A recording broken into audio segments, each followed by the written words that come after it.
વંદનીય શ્રી દેવસી બાપા પધાર્યા છે તેનું આ વ્યાસપીઠ સ્વાગત કરે છે તથા સમસ્ત કણજારિયા પરિવાર પણ તેનું સ્વાગત કરે છે. સંતોની પધરામણી એ કથાની સાર્થકતા છે ભાઈ.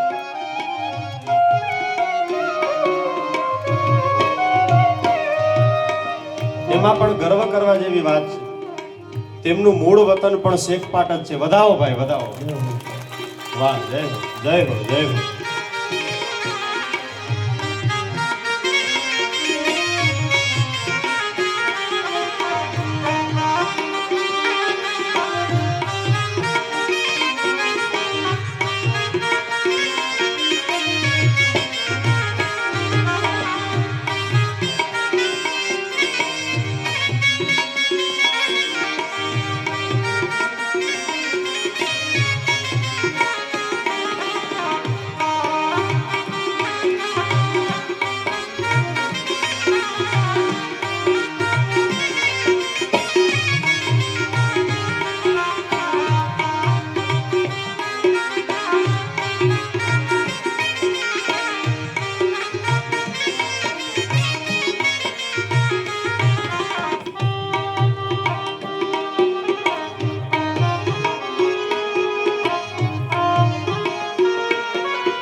હરિઓમ.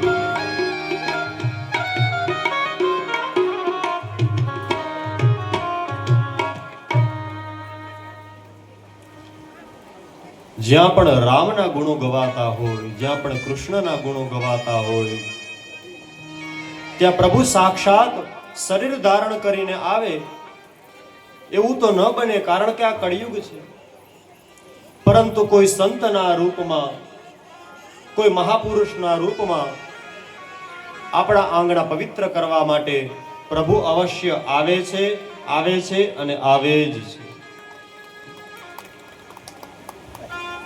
આવો કથાના કર્મને આગળ વધારીએ. બ્રહ્માજી બધા જ ગોપ બાળકોને અને વાછરડાઓને ચોરી ગયા હતા એ જોવા માટે કે હવે જોઉં કે આ કૃષ્ણ શું કરે છે. આ કોઈ ભગવાન છે, પરમ ચૈતન્ય સ્વરૂપ છે કે પછી સામાન્ય મનુષ્ય છે. પ્રભુ પોતે ગોપ બાળકોનું શરીર ધારણ કરે છે. પ્રભુ પોતે વાછરડાઓનું શરીર ધારણ કરે છે. વાછરડા બની પ્રત્યેક વૃંદાવનની ગાયોનું દૂધ પીવે છે. અરે નાના નાના ગોપ બાળકો બની વ્રજની સ્ત્રીઓનું સ્તનપાન કરે છે, પયઃપાન કરે છે. પ્રભુએ કૃષ્ણાવતારમાં વૃંદાવનની બધી જ માતાઓ પાસે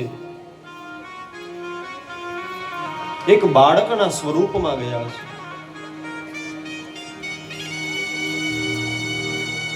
બ્રહ્માજીને થયું કે ચાલો જોતો તો આવું કે હવે કૃષ્ણ શું કરે છે.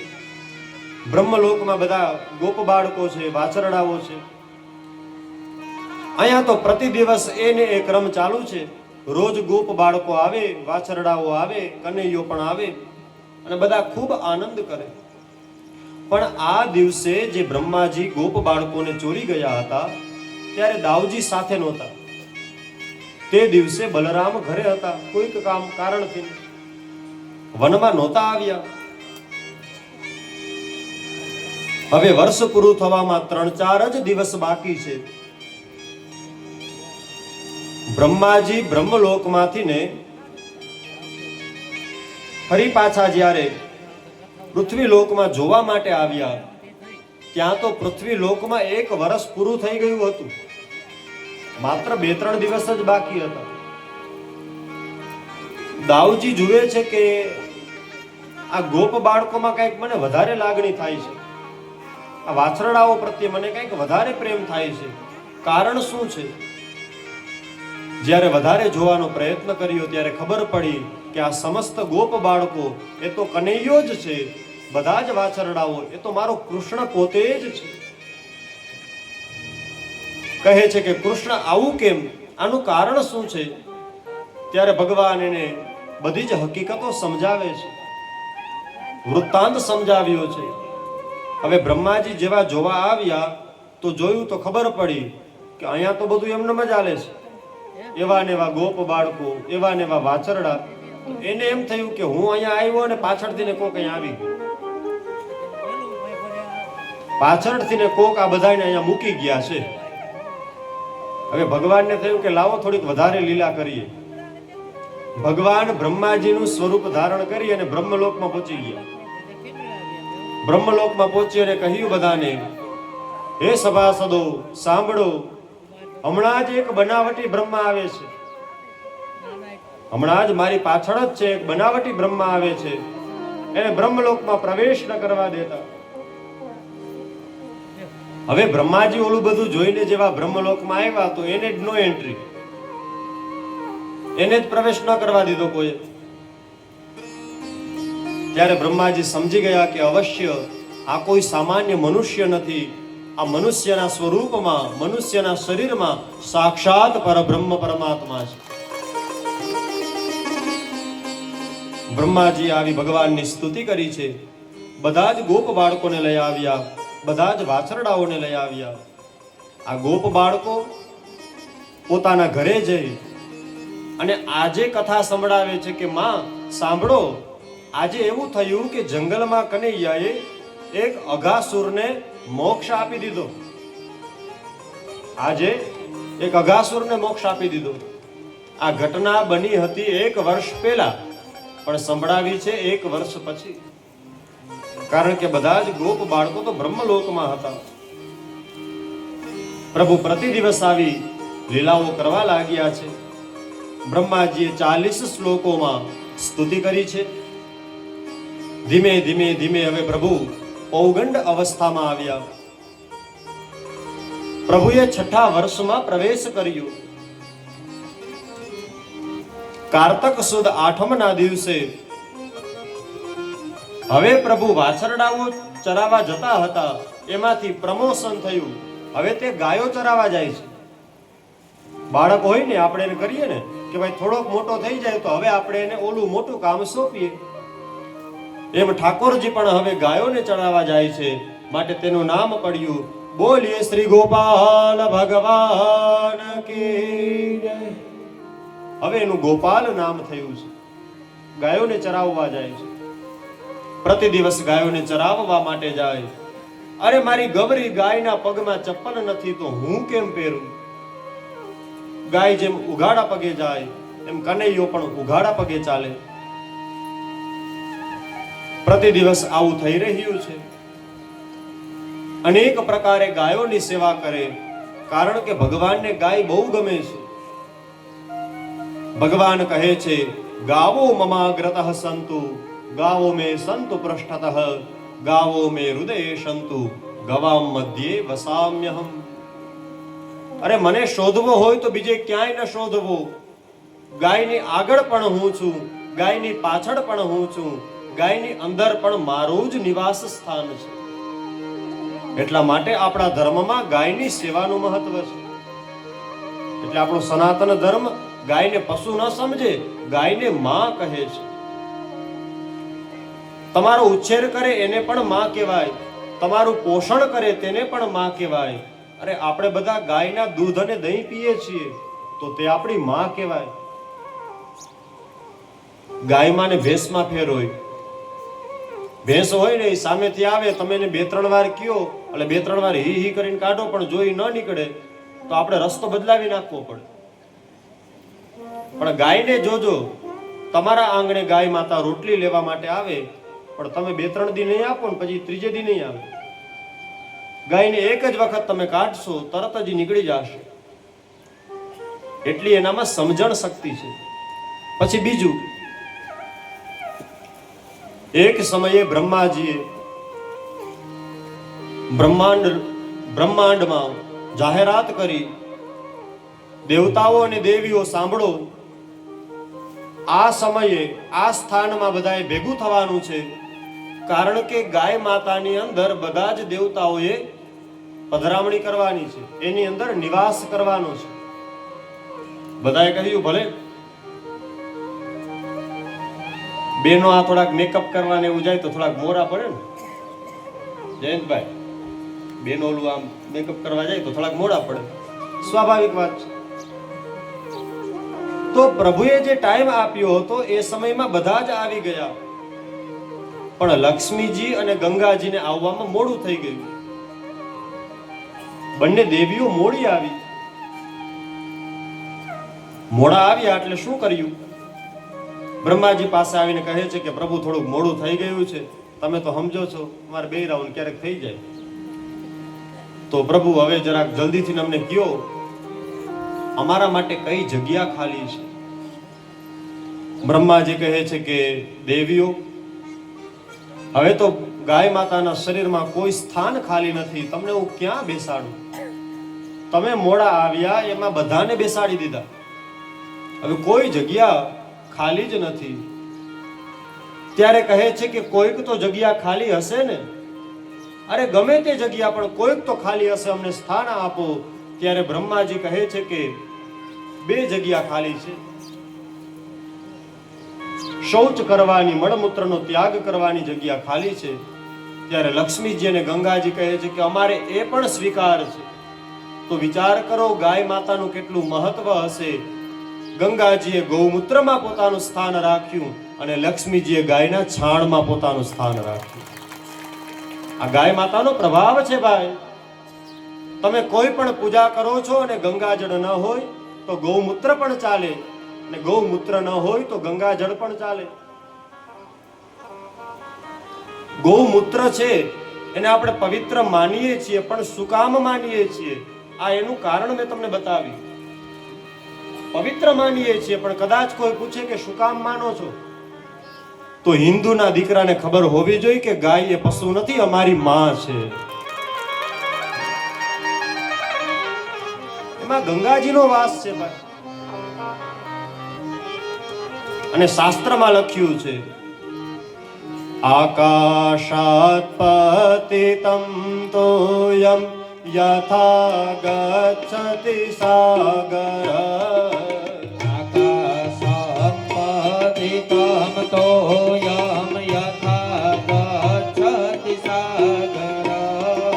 સર્વદેવ નમસ્કાર કેશવમ પ્રતિ ગચ્છતિ. સર્વદેવ નમસ્કાર કેશવમ પ્રતિ ગચ્છતિ.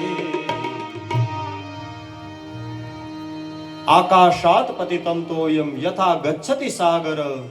જેમ હિમાલય પર્વતમાંથી અલગ અલગ કંદરાઓમાંથી નદીઓ નીકળે અને છેવટે સમુદ્રમાં જઈને મળે છે, એમ તમે કોઈ પણને પ્રણામ કરો, કોઈ પણનો યજ્ઞ કરો, કોઈ પણને વંદન કરો, છેવટે તો તે પ્રણામ, છેવટે તો તે યજ્ઞ અને છેવટે તે વંદન કૃષ્ણને જ પહોંચે છે.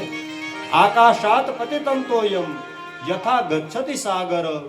સર્વદેવ નમસ્કાર કેશવમ પ્રતિ ગચ્છતિ.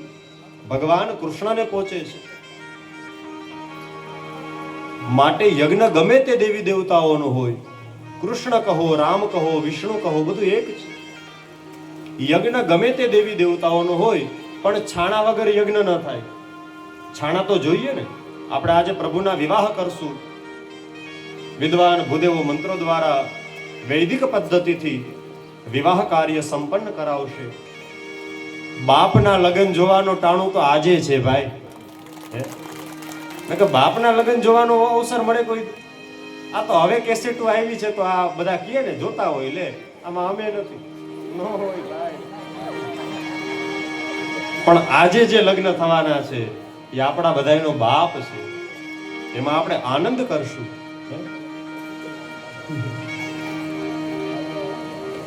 કહેવાની મૂળ વાત એ છે આપણી, જેમ અલગ અલગ કંદરાઓમાંથી ને નદીઓ નીકળે પણ સમુદ્રમાં જઈને મળે છે, તો બધા પ્રણામ કૃષ્ણને પહોંચે છે, એવું શાસ્ત્રમાં લખ્યું છે. ગમે તે યજ્ઞ કરીએ, ગમે તે લગ્ન હોય, કોઈ પણ શુભ કાર્ય હોય, જ્યાં અગ્નિ દેવતાઓનું આવાહન થાય એટલે ગાયના છાણાની પ્રથમ આવશ્યકતા હોય છે. ગાયના છાણાની જરૂર પડે છે. તો છાણામાં કોનો વાસ છે? લક્ષ્મીજીનો વાસ છે. હવે આ બધાને થોડું થોડું તો આવડી જ જવું જોઈએ હો. આપણે આશ્રમમાં જાય, દાદા પાસે આપણે આશ્રમમાં ગયા હોય, ગઈકાલે જ આપણે ચર્ચા કરતા હતા ને, તો જેને ભજનનો શોખ ન હોય એને ભજનનો પ્રેમ લાગી જાય ભાઈ. એ જગ્યાનો પ્રભાવ છે, એ સંતની ભૂમિ છે. તો 7 દિવસ આપણે કથા શ્રવણ કરીએ, થોડીક માહિતી, થોડુંક જ્ઞાન આપણામાં આવવું જ જોઈએ. છાણામાં કોનો વાસ છે? લક્ષ્મીજીનો વાસ છે. યજ્ઞ નારાયણ માટે જ થાય છે, અને યજ્ઞ લક્ષ્મી વગર ન થાય. કારણ કે જ્યાં નારાયણ હોય ત્યાં લક્ષ્મીજી પણ હોય, અને જ્યાં લક્ષ્મી હોય ત્યાં નારાયણ પણ હોય જ છે. એટલા માટે જ્યારે પણ યજ્ઞ આપણે કરીએ છીએ તો આપણે ભગવાન લક્ષ્મી નારાયણને સંતોષિત કરીએ છીએ. મોટા મોટા યજ્ઞો ભારતની ભૂમિમાં થયા છે. રાજસૂય યજ્ઞ, અશ્વમેધ યજ્ઞ. ભગવાન રામ પણ અશ્વમેધ યજ્ઞ કરે છે. શાસ્ત્રનો નિયમ છે કે કોઈ કાર્ય માટે પત્નીની જરૂર હોય, અને જો પત્ની ન હોય તો રાજા બીજા લગ્ન કરી શકે. પણ આ તો રામ છે ભાઈ, બીજા લગ્ન ન કર્યા. ખબર છે કે મારી સીતા અત્યારે જંગલમાં છે. સોનાની સીતાની મૂર્તિ બનાવી છે. પોતાની બાજુમાં જ એ મૂર્તિને બેસાડવામાં આવી, પધરાવવામાં આવી. વિશ્વના તમામ યજ્ઞ એવા હોય, સાંભળજો,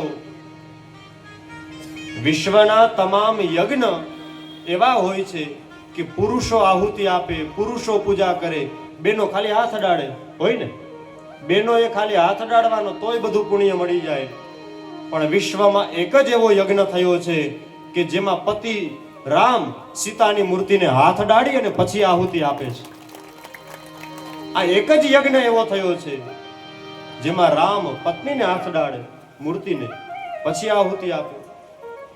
સીતાજીનો સ્પર્શ થાય, એના હાથનો સ્પર્શ થાય, પછી ભગવાનને પુષ્પ પધરાવે, ત્યાં સ્પર્શ કરાવે, પછી જ ભગવાનને સ્નાન કરાવે. રામ આપણું આદર્શ છે.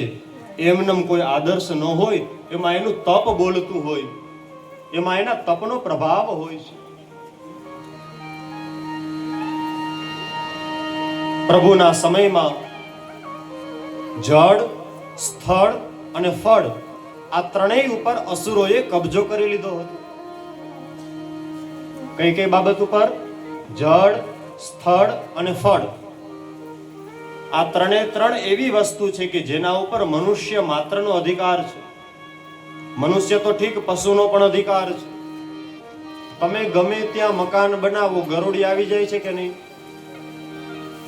તમે આમ ખેતરે જઈને મકાન બનાવો કે પછી સિટીમાં બધાની વચ્ચોવચ્ચ બનાવો, એ કીડી મકોડા ક્યારે અંદર આવ્યા એ કોઈને જોવા મળ્યું કે પહેલી વાર કીડીએ પગ મૂક્યો? પણ ઘરમાં કીડી હોય છે. ગરોળી ક્યારે ઘરમાં આવી કોઈ દી જોવા ન મળે, પણ આવી જ જાય. કેમ? તો કે સબ ભૂમિ ગોપાલ કી. આપણું કાંઈ નથી. અરે આપણો જન્મ થયો ને ત્યારે પણ આપણું કાંઈ હતું નહીં, અને જાસુ એની પહેલા કોકના નામે કરીને જવાનું છે. આવ્યા ત્યારે આપણા નામે નહોતું, જાસુ ત્યારે નામમાં નહીં હોય ભાઈ, કોકના નામે કરીને જ જવાનું છે. જળ, સ્થળ અને ફળ આ ત્રણ ઉપર જીવ માત્રનો અધિકાર છે. કોઈ પણ જગ્યાએ જળ હોય તો અજાણ્યા વ્યક્તિને પણ જળ પીવડાવવામાં આવે. આપણી પરંપરા છે કે આંગણે કોઈ આવે તરસ્યો કે મારે પાણી પીવું છે, તો પાણી આપણે પહેલા આપીએ, પરિચય ન પૂછીએ, પહેલા પાણી આપીએ. આ વર્તમાન સમયમાં એવા અસુરો પણ આવી રહ્યા છે કે જે આપણા ધર્મના પહેરવેશ પહેરીને પણ આપણી વચ્ચે ક્યારેક ફરતા હોય. સફેદ કાગડાઓ હોઈ શકે, સાવધાન, ચેતવવાની જરૂર છે ભાઈ. કહ ગયે રામ સિયા સે એસા કલયુગ આયેગા, હંસ ચુગેગા દાના દાના, કૌવા મોતી ખાયેગા. કળિયુગ છે. જળ, સ્થળ અને ફળ ત્રણ ઉપર જીવ માત્રનો અધિકાર છે. પણ ત્રણેય જગ્યાએ અસુરોએ પોતાનો કબજો કરી લીધો છે. જળમાં કોણે કબજો કર્યો હતો? કાલિય નાગ. સ્થળમાં કોણે કબજો કર્યો છે? આતતાઈ અસુર કંસ, અને ફળમાં કોણે કબજો કર્યો છે? ધેનુકાસુર. ત્રણે ત્રણ કબજો કરીને બેઠા છે. તેમાંના બે અસુર છે અને એક છે એ અજાણતા પોતાના જીવની રક્ષા કરવા માટે યમુનાની કાલિંદીના નીચે આવી અને બેઠો છે. સુખદેવજી મહારાજ સૌપ્રથમ પ્રભુએ કેવી રીતે ફળને મુક્ત કર્યા તેની કથા સંભળાવે છે. એક સમયે શ્રીદામા, સુબલ, સ્તોક વગેરે ગોપ બાળકોએ કહ્યું, કનૈયા, આપણે અત્યારે જે જગ્યાએ ઊભા છીએ તેનાથી થોડે જ દૂર જાશું એટલે તાડનું વન આવે છે. તાડના ઝાડવા હોય ને, બહુ ઊંચા ઊંચા હોય, એ તાડનું વન આવેલું છે. તેમાં સુંદર સુંદર ફળો લાગે છે, જે ફળ બીજી જગ્યાએ ક્યાંય મળતા નથી, માત્ર ત્યાં જ મળે છે. પણ ત્યાં એક અસુર રહે છે, જેણે પોતાના અનુચરોની સાથે કબજો કરી લીધો છે. કોઈને ત્યાં જવા દેતો નથી. અરે તે ફળ કદાચ બીજા કોઈ ખાય ને જરાક, તો પણ તેનું મૃત્યુ થઈ જાય છે. કારણ કે આ અસુરે એ બધા જ ફળોને પોતાની તાકાતથી વિષયુક્ત બનાવી દીધા છે. કનૈયો કહે છે, ચિંતા ન કરો, તમારે ફળ ખાવા છે, ચાલો હું ભેગો આવું છું. આજે બધા જ મિત્રો ગયા છે, દાઉજી પણ સાથે છે. તાળ વનમાં બધા આવ્યા.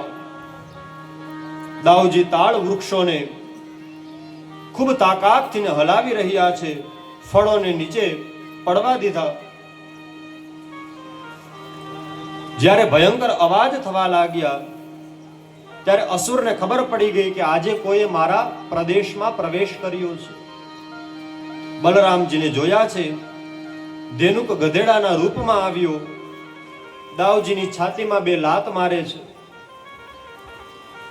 દાઉજીએ એક જ હાથથી તેના બે પગ પકડી તેને આકાશમાં ઘુમાવ્યો. તાડના વૃક્ષમાં તેને પછાડ્યો છે. જ્યારે તેને આકાશમાં ઘુમાવ્યો ને ત્યારે જ એના પ્રાણ તો વયા ગયા હતા. પ્રભુએ જેવી દ્રષ્ટિ કરી છે, બધા જ ફળો, બધા જ વૃક્ષો હવે વિષયુક્ત નથી, પણ બધા અમૃતયુક્ત બની ગયા છે. એ ફળ ખાય તો અત્યંત મીઠા લાગે છે. બધા એને નિર્ભય બનાવી દીધા. બધા જ ગોપાળો, બધા જ વ્રજવાસીઓ એ તાળ વનમાં આરામથી પ્રવેશ કરે, ફળનો આહાર કરે, પોતાના ઘરે પણ ફળ લઈ આવે. હવે કોઈ ભય રહ્યો નથી. પ્રભુએ ફળોને મુક્ત કર્યા. હવે જળને મુક્ત કરવાની વાત બતાવે છે. જેઠ અષાઢની ગરમીથી બાળકો ત્રસ્ત થયા હતા. કંઠ સુકાવા લાગ્યો. યમુનાજીનું જે જળ હતું એ વિષયુક્ત હતું. બાળકોને ખબર ન હતી. ભૂલમાં એ જળનું પાન કરે છે. બધાના પ્રાણ ચાલ્યા ગયા છે. પ્રભુએ દ્રષ્ટિ કરી. અમૃતમય દ્રષ્ટિથી બધા જ ગોપ બાળકો સજીવન થયા છે. એક સમયે બધા ત્યાં રમત રમી રહ્યા હતા. હવે આજે પ્રભુને ખબર છે, આજે પ્રભુને ખબર છે કે આ નદીનું જળ છે તે વિષયુક્ત છે. આજે બધા જ ગોપ બાળકો રમત રમી રહ્યા હતા. એવામાં કોઈથી ભૂલમાં એ દડો નદીમાં પડી ગયો. નિયમ રાખ્યો તો કે જે દડો ખોઈ નાખે એને દડો લઈ આવવાનો. આપણે રમતા હોય ત્યારે નિયમ હોય ને, જે દડો ખોઈ નાખે એને દડો લઈ આવવાનો. અમે તો મોટી ઉંમર લગી રહીમાં છીએ ક્રિકેટ. હા, પણ એટલું ખરું કે ક્રિકેટ જ, બીજું કાંઈ નહીં. અમારા પરિવારમાં તો બહુ સ્ટ્રિક્ટ બધા નિયમો. જે કાર્યમાં મર્યાદા હોય એ જ કાર્ય કરવું, જે રમતમાં મર્યાદા હોય એ જ રમત રમવી, જેમાં શરીર સારું રહે, સાથે સાથે મન પણ સારું રહે, એ જગ્યાએ જવામાં કોઈ વાંધો નહીં. માટે હું બધાને કહીશ કે બાળકો રમતા હોય તો રમવા દ્યો. આપણે બધાય મોટી ઉંમરે અહીંયા મંડપમાં આવ્યા છીએ ભાગવતના, અને આ છોકરાઓ છે એ કેટલા ભાગ્યશાળી છે, નાની ઉંમરમાં ભગવાનની બાજુમાં રમે છે, ભાગવતના મંડપમાં આટા મારે છે. પેલા ઓલી લખોટીથી રમતા ને તો આ બધા આંગળાની કસરત થતી, મોઈ દાંડીએ રમતા તો આ ખભાની કસરત થતી, ક્રિકેટ વગેરે રમતો રમે તો પગની કમરની કસરતો થતી.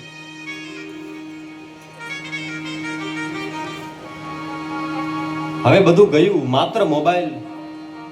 વહેલી ઉંમરે ચશ્મા આવી જાય અને અંગૂઠાનું તો સાવ સ્વાહા થઈ જાય. બે હાથે આમ.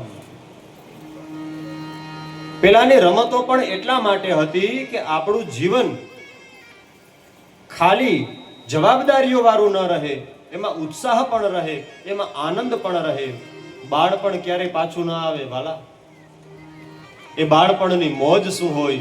આ સ્કૂલેથી આવ્યા, આ બેગનો ઘા કર્યો, આજે ન ભાઈ હોય તો મમ્મીને કહે મમ્મી બીજું બનાવી દે ને, મમ્મી તરત જ બીજું શાક બનાવી દે, બીજું કંઈક જે હોય તે બનાવી દે. એ બાળપણની મજા હતી. જ્યારથી ને સમજણ આવી ગઈ, જ્યારથી ને કામ ધંધે લાગી ગયા, બાળપણ ક્યાં ખોવાઈ ગયું કઈ ખબર નહીં. માટે બાળકો રમતા હોય તો રમવા દેવા. ઘણા લોકો અમને કહે, સંતોને પણ કહેતા જ હોય, અમારી પાસે પણ કહે. હમણાં જ એક જગ્યાએ ગયા હતા, ત્યાં કોઈએ કહ્યું હતું કે આ તોફાની બહુ છે. આમાં જ કદાચ એ માવડી બેઠા હશે, ખબર નથી મને. એણે કહ્યું કે અમારો દીકરો તોફાની છે. એટલે મેં કીધું એ છોકરો તોફાન કરે તો જ સારું લાગે, તમે કરો તો થોડું સારું લાગે. ઉંમરે શોભે ને. એ બાળકની ઉંમર તોફાન કરવાની છે, રમત રમવાની છે, એને રમવા દ્યો. આપણે મોટા ઉઠીને જો તોફાન કરશું તો સારું ન લાગે. એની ઉંમર છે, એનો સમય છે. યાદ રાખજો, 10 જ રૂપિયાની ટોપી હોય ને તો પણ એ માથા ઉપર જ સારી લાગે, ભલે 10 જ રૂપિયાની હોય. અને 2000 ના લઈ આવ્યા હોય પણ એ ચપ્પલ પગમાં જ શોભે. બહુ મોટા કિંમતી ચપ્પલ હોય તો પણ પગમાં જ પહેરવા પડે ભાઈ. એ માથા ઉપર રાખીને શાક લેવા જાય તો કોક કે ગાંડી આવી કે ને, કેમ તો કે એની શોભા નથી, એની શોભા નથી. જે જ્યાં શોભતું હોય ત્યાં જ શોભે. માટે બાળક નાના હોય તો રમવા દો, એને આનંદ કરવા દો. પ્રભુને ખબર છે કે આ દડો ગયો છે તો હવે હું એ દડો લઈ આવીશ.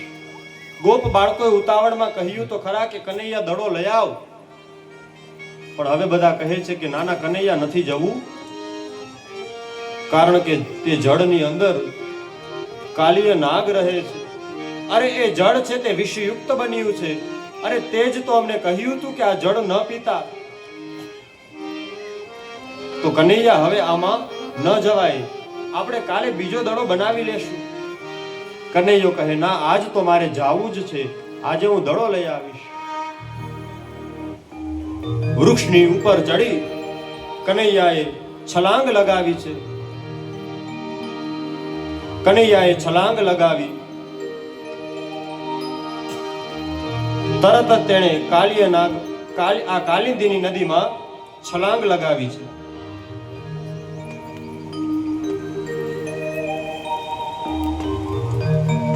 છલાંગ લગાવી તરત જ નાગની પત્નીઓને ખબર પડી છે. આવો 2 મિનિટ માટે સ્તોત્ર આપણે શ્રવણ કરીએ.